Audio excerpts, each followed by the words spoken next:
Hey, God bless. Trying this again, I tell you. If you go seriously screwing with my phone and YouTube things. Anywho, so this is, ladies, the next one or two videos are for you girls. Ladies, if are you offended by girl, like, if you are, like, come on. Whatever, I'm not offended with it anymore. Five Lies of the Century, David Moore. This is on Mom. No one does it better. Women, you matter. It's time to stop checking out of your marriages and family. It's devastating this nation. Good or bad, a mother's mark is permanent. So true. Myth. A woman must be free to pursue her own life rather than be tied down to mothering. A contemporary mom is expected to hold down a good job, spend quality time with her kids, keep the house clean, prepare the meals, and still be sexy and desirable for her husband, as she was on the day they got married. Mothers are caught in a squeeze play. Those who choose to stay home aren't respected by their working peers, and those who return to work often feel guilty for neglecting their children. I'm amazed when people are like, oh my gosh, you stay at home, that's like so boring, it's so repetitive. No, actually working for a company, no matter what the job is, that's repetitive. I've worked with kids a lot throughout my life. It can only be boring if you're totally checked out, and which means every area of your life is boring, not just children. Children, there's lots of words to describe spending time with children. Boring is not one of them. If you find, which I've even heard recently, like, oh, my mom had to get a job, it's just too boring to stay home. It's like, oh my gosh. So she was totally checked out. So she was allowing Hollywood and the media to raise you. She was like just popping food into the microwave or what have you. No.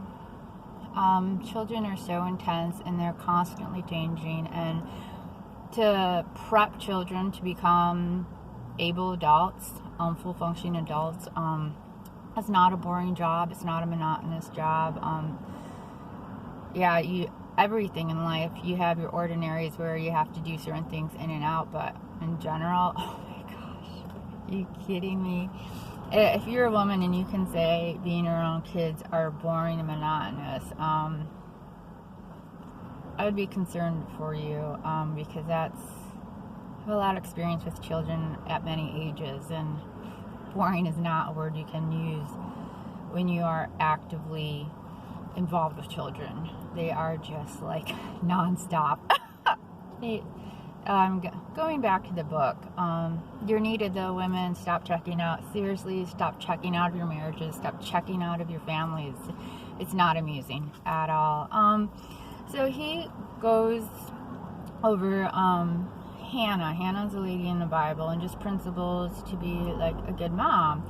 One is to be a woman of faith, and I don't know if you know Hannah. Hannah, she was married. Her husband had more than one wife. He loved her dearly, but she couldn't have children. She wasn't able to have children for a very long time. And as any of you women know, women can be very nasty and bitter, especially towards women who aren't making the mark. Oh, you're not like all of us, you suck. So while Hannah was married, she didn't have children, so she really got a lot of crap.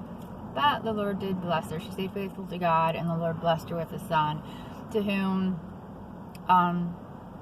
she spent the first 3 years taking care of him, and then she dedicated him to the Lord, and he moved into the temple. It was fascinating. Principle 2. So principle 1, be a woman of faith. Principle 2, see your child as God's child. Every child is a gift from God, temporarily loaned to parental care. So, and if you're abused, remember that too, everyone. Your parents, you were on loan to them. You really do belong to God. So don't get too tripped up with your parents' abuse and their lies. Go meet God. Pick up a Bible, meet God. Find out who He is and what He thinks of you. You are loved. If every parent were to adopt the concept that children are on loan from God, it would radically alter the manner in which children were handled. Principle 3, give motherhood priority. So important.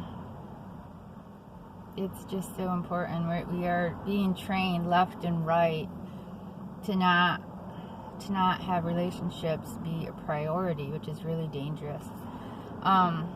It's not like for society, for us, but also for society. It's really, you're seeing the fruit of what we've been trained over the last several decades, and it is not healthy. What is this? The bad news is when alienated children, is that the alienated children we see today are little more than large infants who never learn to relate positively to the world. Their needs. Mothers are important because children's needs aren't being met, which is really dangerous. The first 3 years of life is absolutely essential.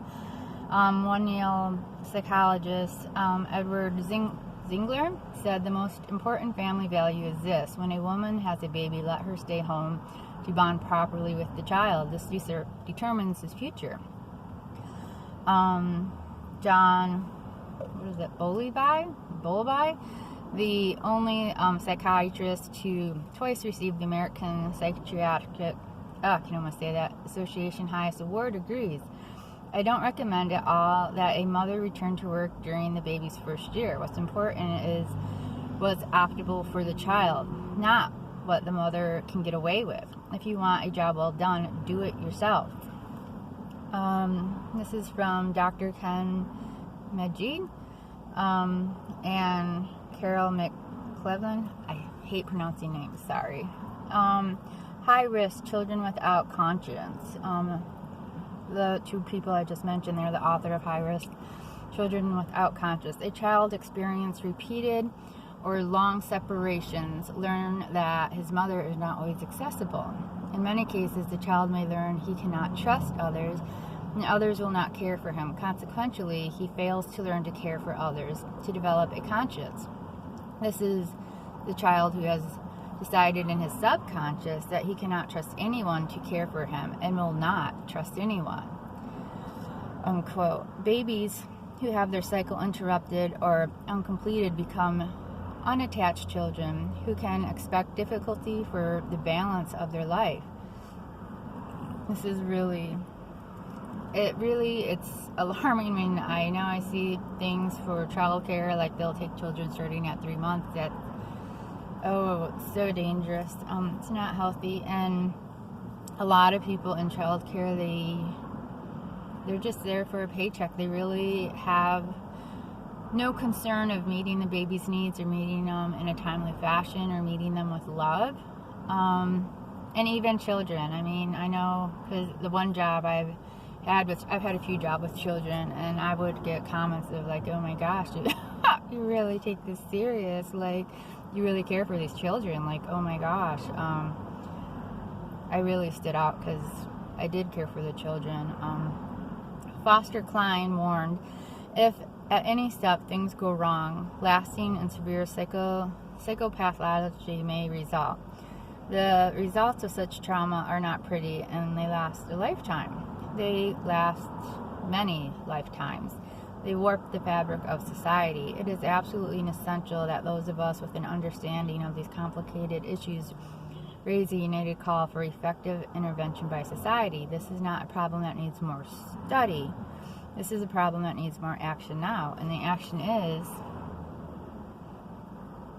parents, you need to stay committed to each other. Mothers, you need to stay home. Your children desperately need you.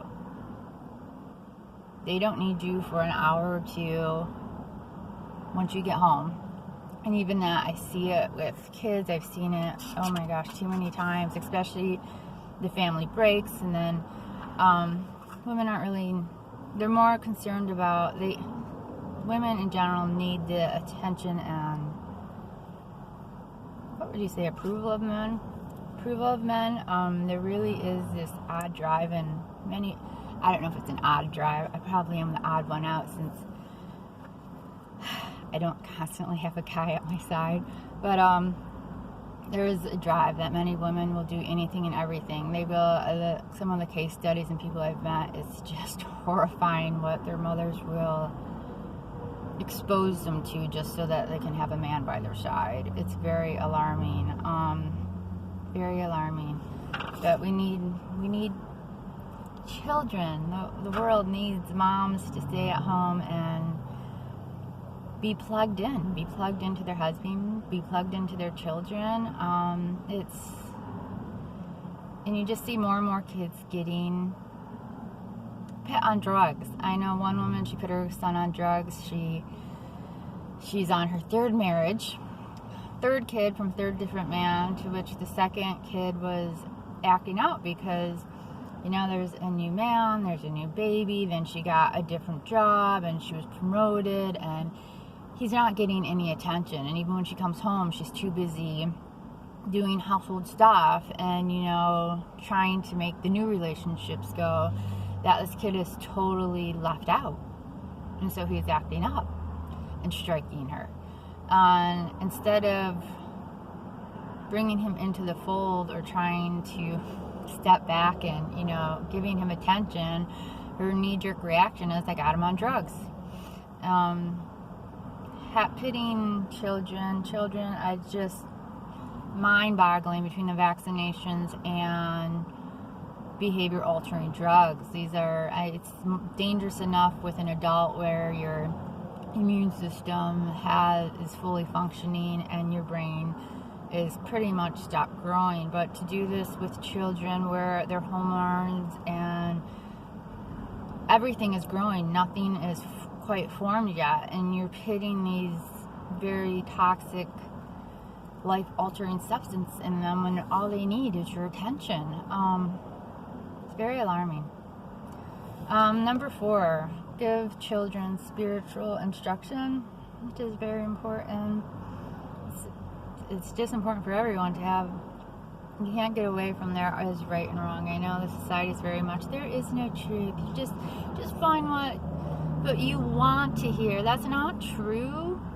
Truth does exist. I know I have actually changed my mind on things several times because I was raised in public school. I was raised by parents are very odd, mix of liberal and conservative, but definitely I'd say on several things far more liberal than what people might expect, which I've had to change my view several times on things because I searched until I got past the opinions and got down to the facts, which does make you change your mind. And there is right and wrong. There may be certain things that have gray areas, but there are definitely a lot of things in this world where there is no anything goes or whatever. There is, yes, it's this way. You know, it just is. There's more truth to be had, I think, than anyone really wants to admit. Because if you do admit there's truth out there, then you have to take a stand. Principle 5, last one, letting go. This is a problem too, man. There's so many. I'll quote him first. The very purpose of parenting is to launch young children into the world as independent, personally responsible human beings who will carry their own weight in society. Every year as a child grows older, he should be given a little bit more freedom and responsibility for the use of that freedom. People learn to be responsible by accepting the consequences of their words and actions. I know, what was it? Was that guy Milo? Oh my gosh, I saw him a while ago. He's like so bitter and like he's gone from like that, I don't know, more, he's just really bitter. I was shocked at the bitterness. I haven't seen him forever, and just typical bitterness that men have for women and just flipping out at women. And it's just like, you know, more and more men will not commit, and it's just a lot of abuse and anger. And you have more and more men who are rejecting females altogether. It's just and this is a whole nother problem, because then you have men who are so attached to their mothers they can't attach to an actual woman and have a life. Anyways, women, you matter. Your husbands and kids need you. Plug in.